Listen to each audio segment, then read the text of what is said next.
Hello, welcome to the English Ed YouTube channel. రీసెంట్గా APPSC Andhra Pradesh public service commission Vijayawada ఒక notification release చేసింది. అది 22/7/2025. Post పేరు ఏంటంటే post of forest section officer. ఈ పోస్ట్కి నోటిఫికేషన్ రిలీజ్ చేయడం జరిగింది. ఇందులో 100 వేకెన్సీస్ ఉన్నాయి, అంటే 100 పోస్టులు ఉన్నాయి. దీనికి పే స్కేలు 32,670 నుంచి 1,01,970 మధ్య ఉండొచ్చు. అంటే ఈ మధ్యలో వారి జీతం ఉండే అవకాశం ఉంటుందన్నమాట. అంటే ఇక్కడ నుంచి అక్కడ వరకు ఉంటుంది, బిగినింగ్ ఇక్కడ నుంచి. ఈ పోస్ట్కి అప్లై చేయడానికి ఏజ్ 18 to 30 years ఉండాలి. జూలై 1, 2025 నాటికి, అంటే జూలై 1, 2025 నాటికి 18 పూర్తయి ఉండాలి. 30 సంవత్సరాలకు మించకూడదు. తర్వాత ఈ పోస్టులు మెరిటోరియస్ స్పోర్ట్స్ పర్సన్స్ కూడా 3% రిజర్వేషన్ కల్పించడం జరిగింది. అంటే వీళ్ళకి ఎటువంటి రిటన్ ఎగ్జామ్ ఉండదు, వాళ్ళకి డైరెక్ట్ రిక్రూట్మెంట్ ఉంటుంది మెరిటోరియస్ స్పోర్ట్స్ పర్సన్స్కి. ఇది డిఎస్సిలో కూడా ఇవ్వడం జరిగింది వీరికి. ఇది డైరెక్ట్ రిక్రూట్మెంట్ అనమాట, వితౌట్ ఎనీ రిటన్ ఎగ్జామ్. తర్వాత అప్లికేషన్స్ కోసము ఏపీపీఎస్సి వాళ్ళు ఒక వెబ్సైట్ ఇవ్వడం జరిగింది. దాని పేరు psc.ap.gov.in అనే అప్లికేషన్ వెబ్సైట్ ఇది. ఈ అప్లికేషన్స్ ఎప్పటి నుంచి ఓపెన్ అవుతాయంటే జూలై 28, 2025 నుంచి ఆగస్ట్ 17, 2025 వరకు, అంటే ఆగస్ట్ 17 అర్ధరాత్రి 11:59 వరకు ఈ అప్లికేషన్స్ అనేటివి ఓపెన్లో ఉంటాయి.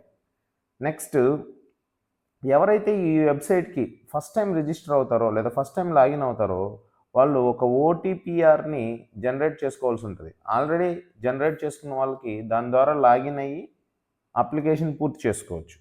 అలా కాకుండా ఫస్ట్ టైం చేస్తున్న వాళ్ళు రిజిస్టర్ అయ్యి ఏమేమి చేయాల్సి ఉంటుందంటే వాళ్ళ మొబైల్ నెంబర్ ద్వారా, ఈమెయిల్ ఐడి ద్వారా రిజిస్టర్ అయ్యి వాళ్ళు ఇన్ఫర్మేషన్ ఇవ్వాల్సి ఉంటుందన్నమాట. దీన్ని వన్ టైం ప్రొఫైల్ రిజిస్ట్రేషన్ అని అనడం జరుగుతుంది. Next, one time profile registration అనేది ఫస్ట్ టైం చేసిన వాళ్ళకి ఇది అప్లికేషన్ కాదు, ఇది కేవలం ఆ వెబ్సైట్ని యాక్సెస్ చేయడానికి ఒక ఇనీషియల్గా చేసేటటువంటి ఒక ప్రాసెస్. తర్వాత అప్లికేషన్ సపరేట్గా చేయవలసి ఉంటుంది. తర్వాత ఎస్సీ క్యాండిడేట్స్కి క్లాసిఫికేషన్ జరిగింది కాబట్టి ఖచ్చితంగా వారు గ్రూప్ 1, గ్రూప్ 2, గ్రూప్ 3 అని మెన్షన్ చేయవలసి ఉంటుంది. నెక్స్ట్, ఇందులో ఒక రూల్ ఏంటంటే జనరల్గా దీనికి ఒకే ఎగ్జామ్ ఉంది, ఒకే ఎగ్జామ్, మెయిన్ ఎగ్జామ్ ఉంటుంది. ఆ మెయిన్ ఎగ్జామ్ పాస్ అయినట్లయితే తర్వాత ఫిజికల్ టెస్ట్, మెడికల్ టెస్ట్లో ఉంటాయి. కానీ ఒక రూల్ ఏంటంటే 20,000 అప్లికేషన్స్ కంటే ఎక్కువ అప్లికేషన్స్ వచ్చినట్లయితే స్క్రీనింగ్ టెస్ట్ పెట్టడం జరుగుతుంది. అంటే స్క్రీనింగ్ టెస్ట్ ఒకటి ఉంటుంది, తర్వాత మెయిన్ టెస్ట్ ఒకటి ఉంటుందన్నమాట.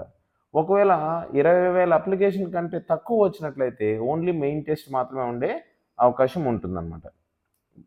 స్క్రీనింగ్ టెస్ట్, మెయిన్ ఎగ్జామినేషన్ ఖచ్చితంగా ఆబ్జెక్టివ్ టైపు ఆఫ్లైన్ ఎగ్జామ్ ఉంటుంది. అంటే ఓఎంఆర్ షీట్లో రాయవలసి ఉంటుంది, కంప్యూటర్ బేస్డ్ టెస్ట్ ఉండదు. సో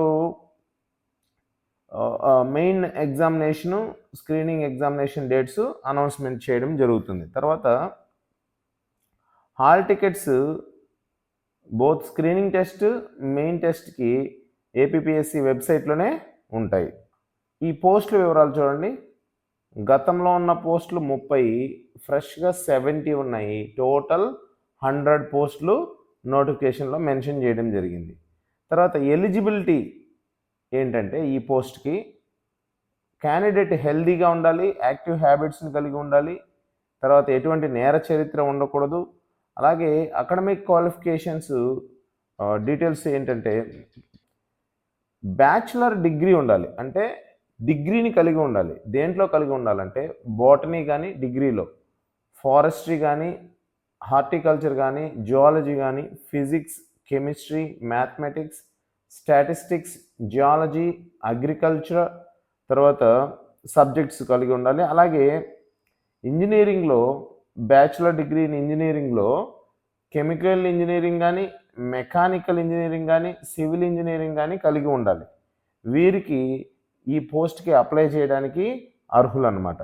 తర్వాత ఫిజికల్ క్వాలిఫికేషన్స్ ఏం కలిగి ఉండాలంటే, మగవారైతే 160 సెంటీమీటర్స్ హైట్ని కలిగి ఉండాలి, ఖచ్చితంగా 160 ఆర్ అబోవ్ ఉండాలి. తర్వాత 84 సెంటీమీటర్స్ చెస్ట్ ఉండాలి. ఫుల్ గాలి పీల్చినప్పుడు దాని తేడా 5 సెంటీమీటర్స్ ఉండాలి. అంటే గాలి పీల్చినప్పుడు 84 + 5 ఉండాలి. తర్వాత ఆడవారు అయితే 150 సెంటీమీటర్స్ హైట్ ఉండాలి. వారి ఛాతీ 76 సెంటీమీటర్స్ ఉండాలి. గాలి తీసుకున్నప్పుడు 5 సెంటీమీటర్స్ ఎక్కువ ఉండాలి, 79 + 5. తర్వాత నార్మల్ ఐసైట్ని కలిగి ఉండాలి. వీరికి ఫిజికల్ టెస్ట్ ఉంది. ఫిజికల్ టెస్ట్ ఏంటంటే, మగవారు 25 కిలోమీటర్స్ వాకింగ్ టెస్ట్ని 4 అవర్స్లో పూర్తి చేయగలగాలి. 25 కిలోమీటర్స్ని 4 అవర్స్లో నడక, పరుగు కాదు. తర్వాత ఆడవారైతే 16 కిలోమీటర్స్ని 4 అవర్స్లో పూర్తి చేయగలగాలి నడకని. దీన్ని క్వాలిఫైయింగ్ టెస్ట్ అంటారు. ఈ టెస్ట్ పాస్ అయిన వాళ్ళకి జాబ్ ఇవ్వరు. ఈ క్వాలిఫై ఖచ్చితంగా అవి తీరాలి. తర్వాత క్యాండిడేట్స్ని ఎలా సెలెక్ట్ చేస్తారంటే 1:2 రేషియోలో సెలెక్ట్ చేయడం జరుగుతుంది ఫిజికల్ టెస్ట్లో. నెక్స్ట్ ఎన్సీసీలో సి సర్టిఫికేట్ కలిగిన వారికి 5 బోనస్ మార్క్స్, బి సర్టిఫికేట్ ఉంటే 3 బోనస్ మార్క్స్, ఏ సర్టిఫికేట్ ఉంటే 1 బోనస్ మార్క్ కేటాయించడం జరుగుతుంది. తర్వాత మెడికల్ ఎగ్జామినేషన్ కూడా ఉంటుంది వీరికి, men and women both, men and విమెన్కి ఉంటుంది. తర్వాత ఫిజికల్ మెజర్మెంట్స్, ఇప్పుడు మనం చెప్పాం కదా, మగవారికి 163 సెంటీమీటర్స్, తర్వాత ఆడవారికి 150 సెంటీమీటర్స్ హైట్, తర్వాత ఛాతీ, ఈ కొలతలు చెప్పాం కదా, ఇవన్నీ వారు సివిల్ అసిస్టెంట్ సర్జన్ దగ్గర సర్టిఫికేట్ తీసుకొని రావాల్సి ఉంటుంది. ఈ మా ఫిజికల్ మెజర్మెంట్స్ కరెక్టే అని సివిల్ అసిస్టెంట్ సర్జన్ లేదా దానికంటే ఎక్కువ స్థాయి అధికారి దగ్గర నుంచి తీసుకురావాల్సి ఉంటుంది. తర్వాత వీరికి ఒక కంప్యూటర్ ప్రొఫిషియన్సీ టెస్ట్ కూడా ఉంటుంది. ఫస్ట్ బాగా గుర్తుపెట్టుకోండి, ఫస్ట్ స్క్రీనింగ్ టెస్ట్, తర్వాత మెయిన్ రిటన్ ఎగ్జాము, తర్వాత వాకింగ్ టెస్ట్, మెడికల్ ఎగ్జామినేషను, ఇవన్నీ క్యాండిడేట్స్ పాస్ అవ్వాల్సి ఉంటుంది. ఒకసారి చూసినట్లయితే మరొకసారి, ఫస్ట్ రిటన్ టెస్ట్ కంప్లీట్ అయిన వాళ్ళు physical test, medical test, computer proficiency test, ఈ 3 కంప్లీట్ అయిన వాళ్ళే పోస్ట్కి ఎలిజిబుల్ అవుతారు. రిలాక్సేషన్ ఎలా ఉంటుందంటే, age relaxation SC, ST, BC and EWS ఉన్న వాళ్ళకి 5 ఇయర్స్ ఏజ్ రిలాక్సేషన్ ఉంటుంది. తర్వాత 5 ఇయర్స్ అంటే 30 ఇయర్స్ + 5, 35 ఇయర్స్ వాళ్ళ వరకు రాసుకోవచ్చు. అలాగే వేకెన్సీస్ ఉంటాయి కదా, ఆల్రెడీ మిగిలిపోయిన 30 పోస్టులు ఉన్నాయి కదా, వాటికైతే 10 ఇయర్స్ వరకు రిలాక్సేషన్ ఉంటుందన్నమాట. ఫీ ఎలా ఉంటుందంటే 250 రూపీస్ ఉంటుంది ఫీ. 250 రూపీస్ అనేది అప్లికేషన్ ఫీ, 80 రూపీస్ అనేది examination fee. SC, ST, BC, ex service men, అలాగే వైట్ రేషన్ కార్డు కలిగిన వాళ్ళకి వీరికి అందరికీ ఈ 80 రూపీస్ తీసివేయడం జరుగుతుంది. అంటే కేవలం 250 రూపీస్తో వారు అప్లై చేసుకోవచ్చు. Next payment net banking, credit card, debit card ద్వారా ఆన్లైన్లోనే మనం పే చేసే అవకాశము ఉంది. నెక్స్ట్ ఇక్కడ అనెక్సర్ 1లో